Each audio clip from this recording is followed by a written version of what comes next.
नागपूरमध्ये आज सकाळी सकाळी दिसत होतं धुकं. तर नमस्कार मंडळी, आजची सुरुवात होते सूर्योदयापासून. तर सूर्यदेवाला माझे नमस्कार. आणि सकाळी सकाळी हे दृश्य बघत होतो मी सूरज भाऊच्या फ्लॅटच्या वरून. आणि सूरज भाऊचा फ्लॅट अशा ठिकाणी आहे गाईस, तिथून डायरेक्ट आमच्या कॉलेजचा स्टेज दिसतो. म्हणजे आमच्या कॉलेजच्या बॅकसाइडलाच त्यांचा फ्लॅट सिस्टम आहे. जसं की तुम्ही बघू शकता, हा पूर्ण आमच्या कॉलेजचा परिसर. आणि त्यानंतर आज सकाळी सकाळी आम्ही खाल्ले पोहे. कांदा चांगला बारीक कापून पोह्यांवर कांदा आणि शेवची केली चांगली गार्निशिंग. आणि पोहांचा टेस्ट एवढा जबरदस्त होता ना, एकच नंबर. त्यानंतर सकाळी सकाळी मी गेलो होतो कॉलेज, तिथे भेटले श्रीकांत भाऊ. आणि मी आलतो गाईस कॉलेजमध्ये सूरज भाऊला सोडण्याकरिता. दिवस खराब जाईल का चांगला जाईल?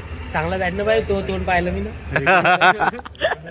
त्यानंतर कॉलेजमधून मी निघालो गाईस डायरेक्ट ऑफिस जाण्याकरिता. आणि खूपच वेगाने मी ट्रॅफिकला चिरत निघालोच होतो, तर मला एकदमसे ब्रेक मारावा लागला कारण 4 व्हीलर आडवी आली. त्यानंतर सुरक्षितपणे मी पोहोचलो ऑफिसला आणि लॅपटॉप ओपन करून लागलो आपलं काम करण्याकरिता. त्यानंतर आज सुद्धा विशाल भाऊ आणि मला प्यायची होती अद्रकवाली चाय. आम्ही लगेच निघालो गाईस एलओसी जाण्याकरिता. आणि एलओसी पोहोचून आम्ही केला गाईस तिच्या चाय एन्जॉय. मग तिथून निघालो परत घरी जाण्याकरिता. तर आजच्या ब्लॉग मध्ये एवढंच. भेटूया पुन्हा एका नवीन ब्लॉग मध्ये. ब्लॉग जर आवडला असेल तर ब्लॉगला एक लाईक, एक प्रेमळ कमेंट आणि मला फॉलो करायला विसरू नका.